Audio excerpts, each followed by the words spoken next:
OK. Oui. Allô, bonjour.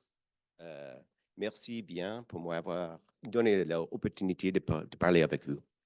Je vais essayer ça en français et je vais euh, dire je suis désolé en avance pour deux raisons.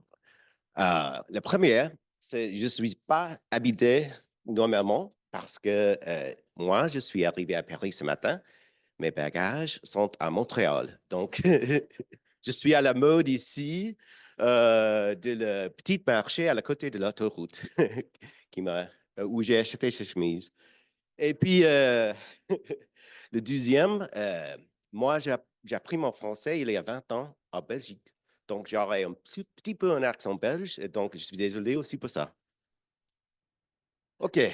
Euh, pour moi, mes études de médecine ont commencé avec mon ami, le médecin Dr. Constantino, aux États-Unis, et son patient, Jacques. Jacques a beaucoup de challenges, beaucoup de difficultés quand il était jeune. Il a appris lentement, il avait des problèmes avec le moteur, avec le parler, mais on ne savait pas pourquoi.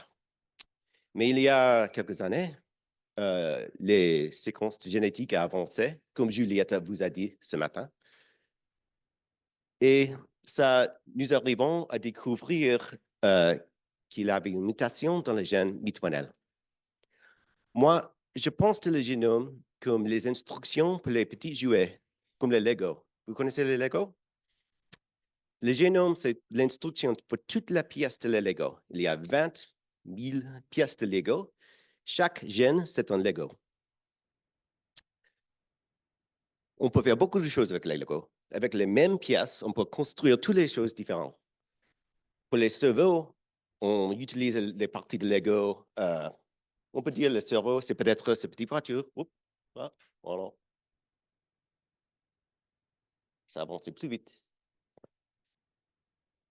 On dira peut-être les cells du cerveau sont des petites voitures. On utilisait les roues pour ça et petits blocs rouges et bleus.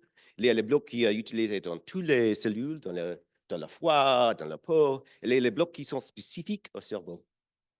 Mais le génome contient toutes ces instructions. On a trouvé chez Jacques qu'il y a une petite lettre dans ces instructions qui a changé. Et ce changement, je pense, lui préventait de produire assez d'un petit cœur, d'une pièce particulière, ce bloc rouge. Et peut-être c'est pour ça qu'il a tous ces challenges. Il y a des pièces qui, si on manque ce bloc bleu ici, ça ne change pas beaucoup. On ne le verra pas si on a une petite voiture. Mais si on change beaucoup, c'est plus difficile. La voiture, ça peut bouger toujours, mais peut-être pas si vite. Donc, on voulait comprendre ce que c'est cette pièce de mitoinelle, qu'est-ce qu'il fait, et qu'est-ce que les conséquences de n'avoir pas assez. Aussi, il y a deux sens, il y a des temps que la mutation n'arrête pas la production de la gène, mais change la séquence. En faux sens, je crois, c'est ce dit en français. Et ça, on ne comprend pas du tout. On n'arrive pas à bien étudier, mais il y a beaucoup aussi qu'on voit dans les patients. Ça va OK en français? OK. Je peux changer anglais si nécessaire. Juliette a fait une très bonne étude pour comprendre les difficultés qu'on voit avec des patients.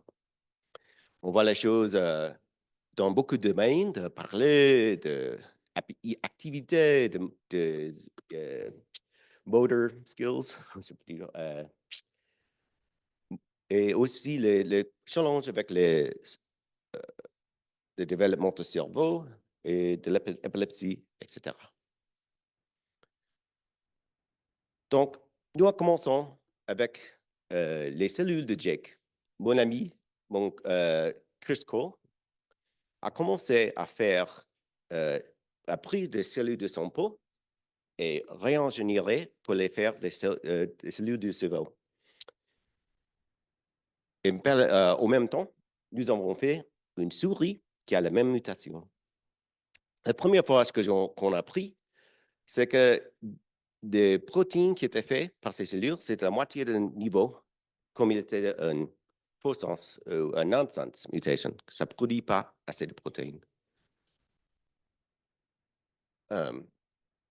Chez nous, on a examiné les souris. Les souris ne sont pas les petits humains, mais sont similaires. Pour les génomes, on est 85% souris, plus ou moins. Pour le Midwinter, c'est en plus, c'est 95. Oh, sorry, belge. 95,5% identical. Donc, on peut utiliser le souris pour comprendre ce que fait Midwinter dans le développement du cerveau. Nous avons ajouté presque les mêmes mutations dans le cerveau, dans le génome d'une souris. Et ça nous permet d'étudier beaucoup d'individuels, mais qui ont toutes les mêmes mutations. Et on peut regarder le cerveau, parce que maintenant, vos enfants utilisent leur cerveau, et je ne voulais pas les prendre. Qu'est-ce qu'on apprend dans une souris? Est-ce qu'ils ont ces mêmes difficultés? Pourquoi? Et qu'est-ce qu'on peut faire? En même temps, mon collègue Chris Cole a regardé les cellules humaines parce qu'il y a des autres questions qui est mieux fait dans les cellules humaines. Notamment, on peut essayer beaucoup plus de pharmacologie, de traitement en cellules que en souris. Souris sont un peu lents. Nous avons fait un grand projet ensemble pour 5 ans. On dit RON en anglais. Avec ces 3 questions, qui étaient le projet de commencer pour nous, ça vient de finir. Le premier, c'est qu'est-ce que les conséquences sur les cellules et sur le cerveau de la souris quand on n'a pas assez de Midwinter Lego Piece. Et qu'est-ce qu'il fait normalement dans le développement du cerveau? J'ai travaillé avec mon collègue Susan Maloney, qui est expert en étudiant les souris et qu'est-ce que les souris fassent. Comment ils les prennent, comment ils bougent, comment apprendre, comment ils écoutent, comment ils voient, comment ils parlent à each other, jouer un à l'autre. Est-ce qu'il avait les symptômes qui ressemblent à l'autisme? En effet,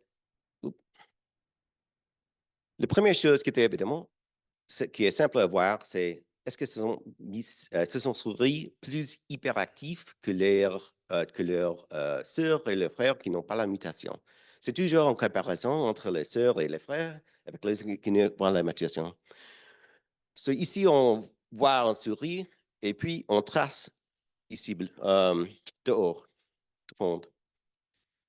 Voilà, je vais vous montrer les souris frères et puis le Midwinter.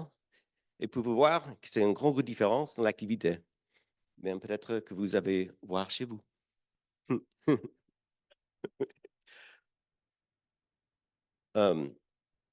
Aussi, on peut regarder plus proche le comportement de ces souris et on voit souvent chez les femmes un peu des comportements répétitifs.